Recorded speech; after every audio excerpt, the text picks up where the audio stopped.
Hello brothers and sisters. Welcome back again sa ating sharing for bread of God. In the name of the Father, into the Son, into the Holy Spirit. Amen. Lord, maraming salamat sa pagbigay sa akin ng oras at pagkakataon na makapanaliksik sa Bible upang aking maunawaan ang aking gustong talakayin. Panginoon, maraming salamat sa Espiritu Santo na nagagabay sa akin at aking naunawaan ang mga aking nababasa at aking ibinabahagi sa aking video upang ang mga tao na makapunta man at makarinig sa aking mga sinasabi, magkaroon din sila ng idea at magkaroon sila ng kaliwanagan at magtiwala at manampalataya sila ng buong buo sa iyo. Panginoon, maraming salamat na naging saksi ako sa iyong kabutihan at sa iyong pagmamahal at sa iyong mga grasya na ibinibigay sa akin na walang humpay. Maraming salamat, Panginoon. Brothers and sisters, today isi-share natin yung mga bahagi na atin na pananaliksikan, continuation tungkol sa mga previous videos natin. Alam niyo ba na kailangan natin basahin ang nakasulat sa Bible para magkaroon tayo ng inspirasyon sa buhay at mangangarap tayo ng buhay na walang hanggan. So, brothers and sisters, ang previous natin na video tungkol ito sa mga tinatawag na lolo ni Jesus Christ or yung mama ni Mother of God ni Virgin Mary, at saka yung mga parents nila, Alam niyo pa, tayo ordinaryo lang tayo na tao, hindi natin alam yun kung tutuusin. Pag hindi natin basahin at ipaliwanag, hindi natin alam yung mga ganong bagay. Kaya brothers and sisters, napapasalamat ako nga nagkaroon ako ng panahon at oras at pag-uunawa at ang Holy Spirit na mahal na Diyos ay tumutulong sa akin upang aking matalakay at aking maunawaan ang aking binabasa at aking ibinabahagi sa inyo. So ngayon nalalaman ko na si Mama Mary, ang kanyang magulang ay si Saint Joaquin at si Santa Ana, si Saint Anne. Yun pala yung kanyang mga magulang. So alam naman natin, sila yung mga patron ng mga tatay, mga lola, lulo, at ang mga magulang na hindi makaanak at sa mga babaeng buntis. Sila yung mga patron. Karamihan kasi sa atin na Catholic, Roman Catholic ay nanampalataya at naniniwala at humihingi tayo sa mga patron natin na gabayan tayo ng ganun, diba? Kasi alam niyo ba na ang mga banal natin ay may trono sa yung mga banal natin, mayroong trono sa tabi ng ating mahal na Diyos, ang 14 na matatanda at ang 4 na nilalang na buhay. So, alam nyo, brothers and sisters, na ang previous videos natin sino ba ang 4 na nilalang na buhay? So, first, sa aking panampalataya at sa aking pananaliksik, si Propeta Elias at saka si Propeta Enoch. Si Propeta Enoch pala ay dinala din sa langit na buhay. So, bali dalawa sila, So, si Mama Mary, isa si Mama Mary sa buhay na banal na hindi nakaranas ng kamatayon dito sa mundo.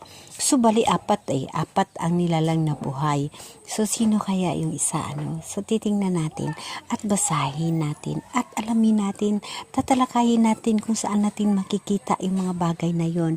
Ngunit, bago pa naman natin na ipag-continuous yung atin na pananaliksik, papasalamat talaga ako na sa ngayon alam ko na kung sino ang mga magulang ni Virgin Mary. Siyempre, of course guys, hindi ko talaga alam kung hindi ko binabasa at tinuuna ng pansin yung mga ganitong bagay. So, napapasalamat ako dahil na aking na kikita at aking naunawaan yung mga bagay na ito. So, ang Alam niyo ba guys na yung dalawang propeta na hindi nakaranas ng kamatayan, ito siya ay si propeta Enoch, no? Si propeta Enoch, makikita niyo yung history niya sa Genesis chapter 5 verse 24. Sa Herbio, nandyan din siya sa Herbio chapter 11 verse 5, no? Si propeta Enoch ay tinatawag na hindi nakaranas ng kamatayan dahil siya ay dinala ng Diyos sa langit. Si propeta Elias na sa 2 Hari chapter 2 verse 11 ay tinatawag na hindi nakaranas ng kamatayan dahil siya ay dinala sa langit ng buhay sa pamagitan ng karwahing apoy or ipo-ipo, ano?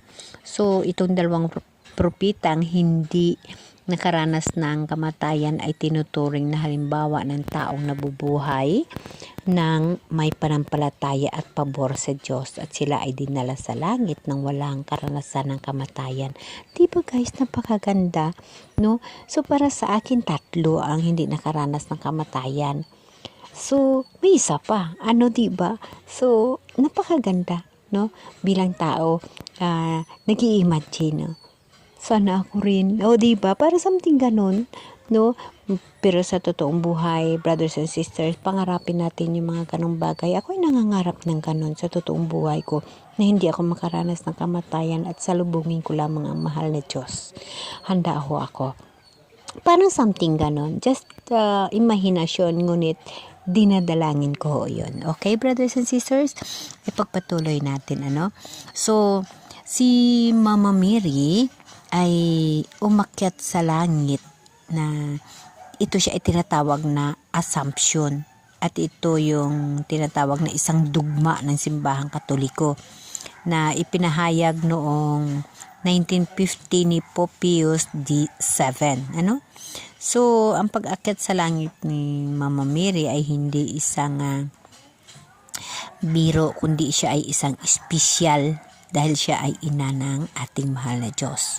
So, pag-akyat ni Mama Mary ay isang tanda ng pag-asa para sa mga Kristiyano na ang mga katawan nila ay muling bubuhayin at makakasama si Kristo sa langit.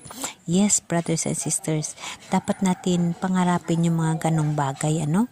Kasi alam niyo ba na sa ating katawhanon na buhay, pag unawain natin ang pagbabasa sa Bible, dito natin makikita ang bagong Jerusalem na ibigay ng mahal na Diyos, ang bagong kaharian, ano?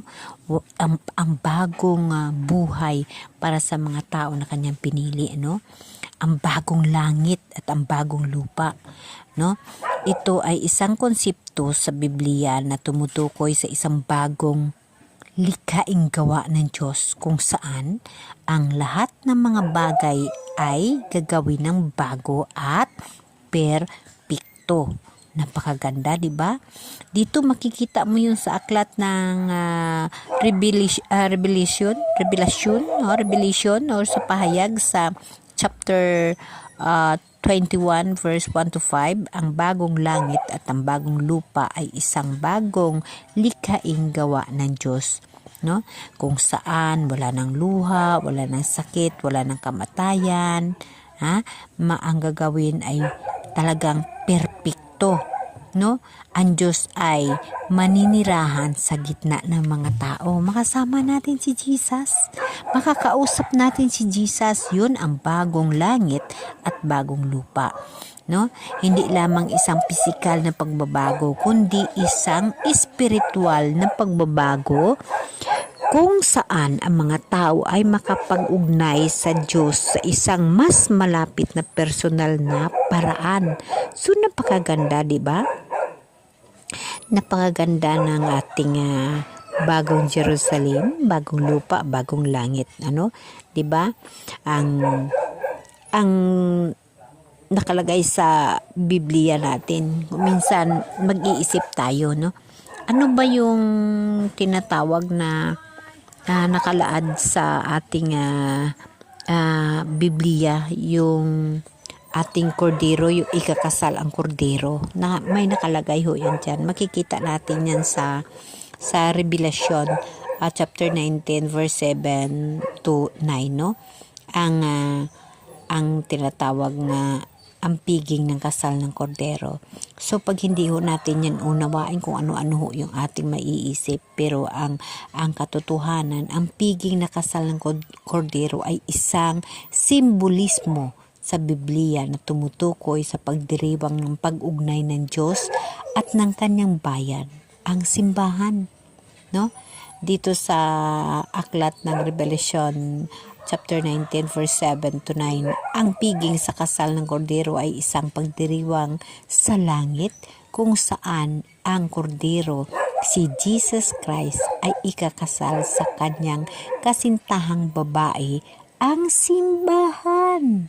Yes, ang simbahan, tayo ho, ang isang simbolo ng pag-ugnay ng Diyos at ng kanyang bayan, pagmamahal at pagkakaisa ng Diyos at simbahan, pagdiriwang ng tagumpay ng Diyos laban sa kasamaan, pag-asa ng mga Kristiyano na buhay na walang hanggan. Ang piging sa kasal ng kordero ay isang paanyaya sa lahat ng mga taong naniniwala kay Hesukristo at makibahagi sa pagdiriwang na ito at makapag-ugnay sa Diyos sa isang mas malapit na personal na paraan.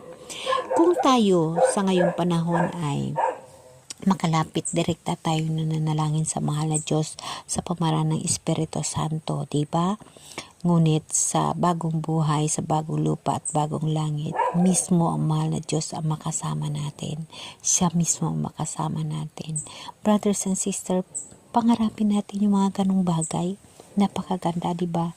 Napakaganda yung mga ganong bagay na pagdating ng araw na paghukom ng mahal na Diyos at tayo'y magtatagumpay. Excuse me, maging isa ho tayo sa makasama ng mahal na Diyos at maging isa ho tayo sa kanyang simbahan, ang kanyang tinatawag na mga anak, ang kanyang mga pinili. So guys, napakaganda ho ang bagong langit at ang bagong lupa, ang bagong kaharian, ang bagong Jerusalem na ibibigay ng mahal na Diyos sa magtatagumpay. Amen? Amen.